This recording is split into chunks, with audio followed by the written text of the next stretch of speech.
Rallijā es braucu vairāk kā 10 sezonas, ir bijušas kaut kādas pussezonas vai kaut kādi negaidīti momenti, kad ir jāpārtrauc, bet tas viss piederās pie lietas.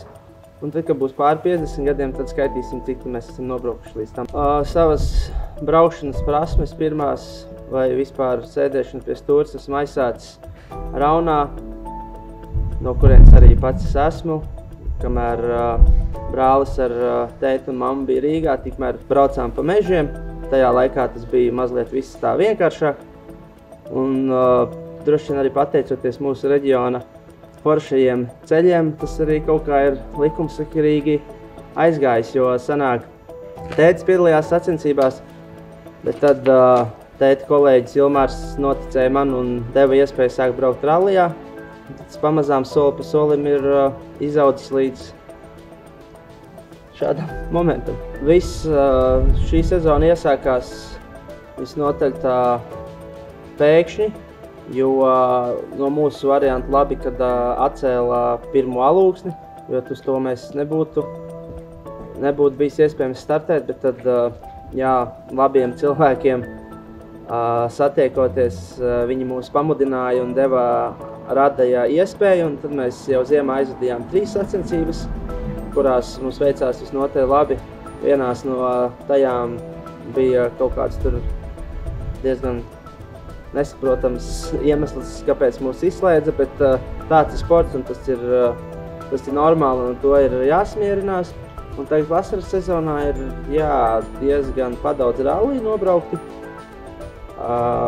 Klāt esam arī paņēmuši Lietuvas rallija čempionātu, kas rada tādu visnotaļ labu pieredzi, jo pa tiem ceļiem mēs neesam braukuši, jo tie mums Baltijā ir tādi ceļi, kas nav apgūti un ir jācenšas braukt pēc iespējas svešākos ceļos, lai kopējo pieredzi varētu audzēt. Pašreiz mēs arī, kā redzams, atrodamies garāžā pie šiem zēniem, kas mums visnotaļ palīdz mūsu komandai, kurā jau mēs esam 3 mašīnas.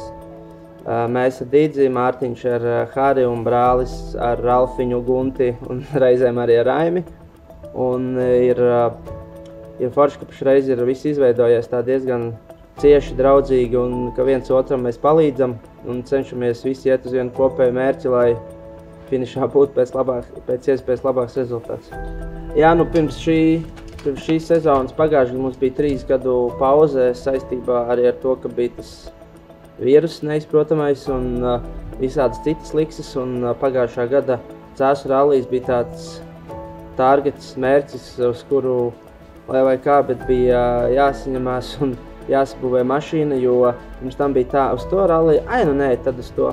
Un tad pateicoties Millera komandai, viņi saņēmās un uztaisīja tādu nopietnu pasākumu, un tas bija tāds tā kā motivators vispār atgriezties, un ja jau pēc tam sākumā izdodas iegriezt tas ritenis jau griežās. Prieks, ka Cēsis ir pārpildījis ar cilvēkiem, kā piemēru var minēt, ka mūsu draugs Igaunis Timu Korge mēnesi atpakaļ mums lūdza, lai palīdzam viņam atrast mājvietas rallija laikā, jo viss reģions ir pārbukots. Tas tikai parāda to, cik mūsu valstī un arī Baltijā mīl ralliju.